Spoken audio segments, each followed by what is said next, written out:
दोस्तों, जैसे उबलते पानी में आप अपनी परछाई नहीं देख सकते, ऐसे जब तक मन शांत नहीं होगा तो आप किसी भी समस्या का समाधान नहीं कर सकते। बड़ी सिंपल सी बात है। तो मैं आपसे ये बात इसलिए कह रहा हूं क्योंकि जब तक मन शांत नहीं होगा तो आप इस बात को सुन ही नहीं पाओगे जो मैं कहना चाह रहा हूं। तो जब मन शांत हो तब इसको सुनना, और यदि मन शांत है तो सुनो। बड़े कमाल की बात है क्योंकि दिल से दिल की बात है। मैं थोड़ा सा अपनी लाइफ के बारे में आपको बताता हूं।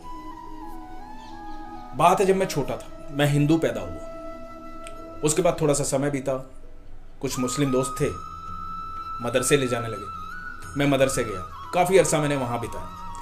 उसके बाद थोड़ा और बड़ा हुआ, मेरे घर के बाजू में ही चर्च था, मैं चर्च जाने लगा। आप यकीन मानना, इतनी बार मैंने भगवत गीता नहीं पढ़ी है जितनी बार मैंने बाइबल पढ़ी। उसके बाद धीरे धीरे मुझे लगा कि शायद ईश्वर मुझसे कुछ और चाह रहा है, तो मैंने सबको पढ़ना स्टार्ट किया। बहुत सारी किताबें पढ़ी। बहुत सारी किताबें पढ़ने के बाद थोड़ा सा बड़ा हुआ। बड़ा होने के बाद बहुत सारे प्रश्न थे दिमाग में, खोजी था बचपन से, जानना चाहता था क्या है दुनिया, क्यों आया हूं मैं यहाँ, किस लिए आया हूं, कोई तो कारण होगा। ये जानते जानते जानते जानते लोगों से पूछते पूछते कि भगवान कौन है, दुनिया क्यों है, क्यों बनाई है, मैं क्यों आता हूं, क्यों जाता हूं, ये प्रश्न जो हमारे सबके मन में, ये प्रश्न मेरे भी मन में थे। मेरे मन में भी था, यार आदमी आता क्यों है और फिर जाता क्यों? वो बनाता है, पैदा करता है, तो फिर मर क्यों जाता है? क्या कारण क्या है? ये सारे प्रश्न दिमाग में गूंज रहे थे। भगवान की बहुत भक्ति में लीन रहता था मैं। हनुमान जी का बहुत बड़ा भक्त था, आज भी हूं, उनसे बड़ा प्यार है, मेरी मोहब्बत है मेरी। तो ये सब करते करते एक समय ऐसा आया जब मैंने सब कुछ त्याग दिया, सब कुछ छोड़ दिया, पूजा पाठ ईश्वर सब छोड़ दिया। जब सब छोड़ दिया तो पीरियड बड़ा ब्लैंक था। वो ऐसा पीरियड था जहां मुझे ये लगने लगा कि यार, जब मैं भगवान को मानता था, ईश्वर को मानता था, अल्लाह को मानता था, राम को मानता था, जीसस को मानता था, तो मेरे पास एक बात थी। बात ये थी कि कुछ नहीं होता था तो मैं जाके शिकायत कर देता था। मैं बोल देता था ये ठीक नहीं हो रहा है लाइफ में, ये आप गलत कर रहे हो मेरे साथ। तो मेरे पास एक साथी था जिसके साथ मैं खुशी और दुख सब शेयर करता था। लेकिन अभी जब मैं सबको मानना बंद कर दिया, सबको जानना बंद कर दिया, तो मेरे पास कोई साथी नहीं रहा, मैं अकेला पड़ गया। अब जब मैं अकेला पड़ गया तो मैं बड़ा परेशान हो गया, क्योंकि हर कर्म के लिए मैं खुद को दोषी ठहराने लगा। क्योंकि जीवन में कुछ नहीं हो रहा तो उसके लिए दोषी मैं हूं, क्योंकि ईश्वर को तो मैं मानता ही नहीं हूं, परमात्मा को तो मैं मानता ही नहीं हूं। जब ये सब दौर चल रहा था, पता नहीं कहां से इस प्रकृति ने एक कमाल किया। मेरे जीवन की अंतिम बुक मेरे पास आई, मेरे जीवन की अंतिम किताब जिसे वेदांत कहा जाता है। उसके बाद मैंने कुछ नहीं पढ़ा, और वो है श्रीमद् भगवत गीता। भगवत गीता पढ़ने के बाद दोस्तों, आप यकीन मानना, जीवन में इतना जबरदस्त चेंज आया, कमाल हो गया। मुझे लगा शायद मैं इतने सालों से हर जगह जा करके शायद इसी को ढूंढ रहा था, सच में। और वो तो वेदांत है, जहां वेदों का अंत होता है वहां भगवत गीता जन्म लेती है। वो तो स्वयं कृष्ण ने, स्वयं भगवान ने इस धरती पर आकर बोली है। कमाल तो तब हो गया जब मैंने उसे पहली बार पढ़ा और मुझे लगा ये हो क्या रहा है, ये सांख्य योग, कर्म योग, ये धर्म, ये तो समझ में ही नहीं आ रहा है। गीता के 2-3 अध्याय भी पूरे नहीं पढ़े थे और मेरे सर में दर्द होने लगा। मुझे लगा कि ये क्या हो रहा है यार। दुनिया कहती है इससे बढ़िया कोई किताब नहीं है, दुनिया कहती है इससे बढ़िया कोई ज्ञान नहीं है, हर जगह कृष्ण है, कृष्ण भक्ति में लोग लीन है। तो मुझे लगा ये भगवत गीता जो है, ये तो सर में दर्द कर रही है यार, समझ में नहीं आ रही है। इतना सब कुछ पढ़ा, बाइबल भी पढ़ी, ये भी पढ़ा, वो भी पढ़ा, इसके बाद भी ये भी समझ में नहीं आ रही है। तो जैसा कि मैं खोजी हूं, एक दिन बैठ के मैंने सोचा ये ऐसा हो क्यों रहा। सोचा तो बड़ी कमाल की बात दिमाग में आया यार, ये भगवत गीता है, श्रीमद् भगवत गीता है। इस ज्ञान को देने के लिए अर्जुन को भगवान ने दिव्य दृष्टि दी थी, सद्बुद्धि दी थी, उसके बाद भगवत गीता बोली थी। मैं तो साधारण मनुष्य हूं, इसे कैसे समझूंगा? मैं तो आम आदमी हूं, भगवान की बातों को कैसे समझूंगा?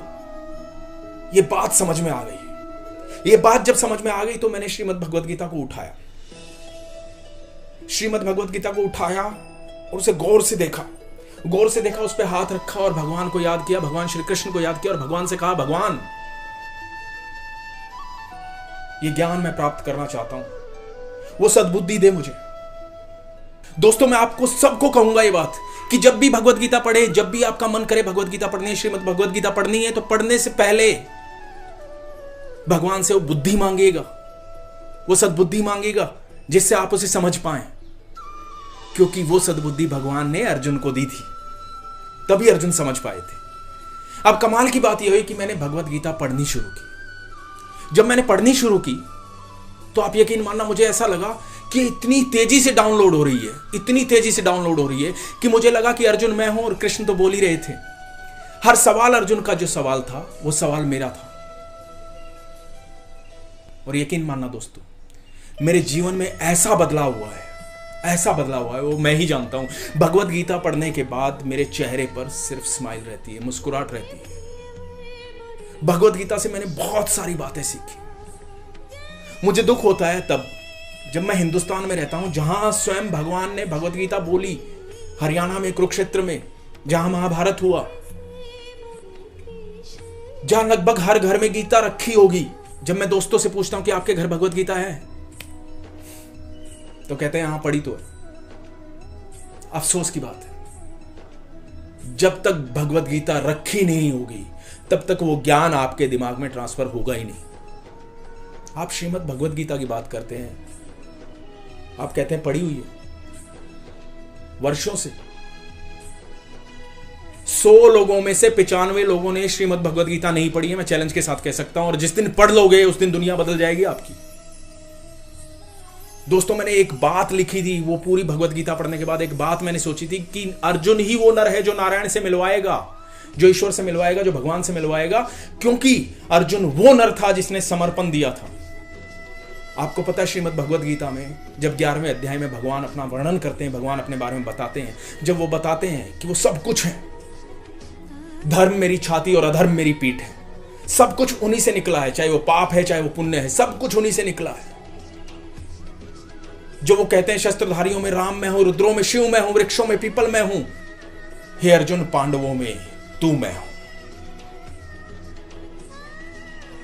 जब वो कहते हैं कि अर्जुन सबसे पहले समर्पण की आवश्यकता है, जब तक वो समर्पण नहीं होगा भगवान वैसा रूप वैसा दृश्य किसी को नहीं दिखाएंगे। वो समर्पण की आवश्यकता है। एक तरफ तो कहते हो भगवान आप पर बहुत विश्वास है, और जब कह देते हो कि विश्वास है तो डरते क्यों हो भाई? और जब डरते हो तो विश्वास कैसा है? तो विश्वास पैदा कीजिए, डर निकल जाएगा। भगवान कृष्ण ने इतनी प्यारी प्यारी बातें कही, उसके बाद ऐसा जीवन ऐसा लगने लगा वाह सब कुछ सॉर्टेड है बॉस, सब सॉल्व हो गया है, कुछ मुश्किल ही नहीं है, अब किसी चीज से डर ही नहीं लगता। समर्पण है अब हर चीज में। सोचो भगवान से मैंने क्या सीखा, जिस भगवान ने, जिस कृष्ण ने पूरी महाभारत होती रही सिर्फ वही मुस्कुराते रहे, वो स्माइल उन्होंने मुझे दे दी भगवत गीता पढ़ने के बाद। वो मुस्कुराहट मेरे पास आ गई। इतनी प्यारी प्यारी बातें। क्यों कहता है तू ये छोटा है, ये बड़ा है, ये अपना है, ये पराया है? अरे ये सब छोड़ देगा तो सब तेरे हो जाएंगे और तू सबका हो जाएगा। बड़ी सिंपल सी बात है, बड़ी साधारण सी बात है। सारे मिथ जो मेरे दिमाग में थे कि यार उसका भगवान ऐसा क्यों, उसका भगवान ऐसा क्यों, वो इसको क्यों मानता, वो इसको क्यों मानता, वो सारे मिथ खत्म हो गए। मुझे समझ में आ गई एक बात, और वो बात ये है, भगवान श्री कृष्ण ने गीता में ये कहा कि जब जब धर्म की हानि होगी मैं अवतरित होऊंगा। यदा यदा हि धर्मस्य ग्लानिर्भवति भारत विद्यानम धर्मस्य तदात्मानं सृजाम्यहम्। जितने भी आप लोग देखते हैं ना, जितने भी आप लोग देखते हैं समय समय पर अवतरित होते हैं, जितने भी लोग पावर्स लेकर आते हैं, वो सब ईश्वर के अंश मात्र हैं, सब ईश्वर के अंश मात्र हैं, सब कमाल की शक्ति के साथ आए, सब सच्चे हैं, सबको ईश्वर ने भेजा है। जितने भी लोग आते हैं, जितने भी लोग हम देखते हैं, जितने भी ऐसे लोग आते हैं जो समय समय पर रक्षा करते हैं हमारी, जिन्हें हम पीर कहते हैं, पैगंबर कहते हैं, अवतार कहते हैं, वो सब ईश्वर के अंश हैं, वो सब ईश्वर के अंश हैं, वो सब आए हमारी रक्षा के लिए। वो कृष्ण के अंश हैं, वो भगवान के अंश हैं, वो परमेश्वर के अंश हैं। दोस्तों, ये मेरा एक्सपीरियंस है, मेरी मोहब्बत है उसके साथ, बड़े दिल की बात है जो आपके साथ शेयर कर रहा हूं। मैं सिर्फ इतना कहूंगा कि एक बार जीवन में आप ऐसे युग में पैदा हुए हैं, ऐसे युग में पैदा हुए हैं जहां इंजील है, बाइबल है, कुरान शरीफ है, श्रीमद् भगवत गीता तो रहा है, जहां सब वो ज्ञान जो ईश्वर ने हमें दिया है किसी जरिए से, किसी धर्म के जरिए से, किसी भी जरिए से हमें जो ज्ञान दिया वो सब कुछ यहां पर मौजूद है। हम सबको सब पढ़ना चाहिए, हम सबको सब जानना चाहिए। मैं चाहता हूं आप सब जानें, आप पढ़ें। उसके बाद देखना स्माइल है, स्माइल है। आप जब डिस्कनेक्ट हो जाओगे ना सब चीजों से, तब आप कनेक्ट हो जाओगे, और जब आप कनेक्ट हो जाओगे तो सारी चीजें आपकी हैं, कोई चाहत ही नहीं बचेगी।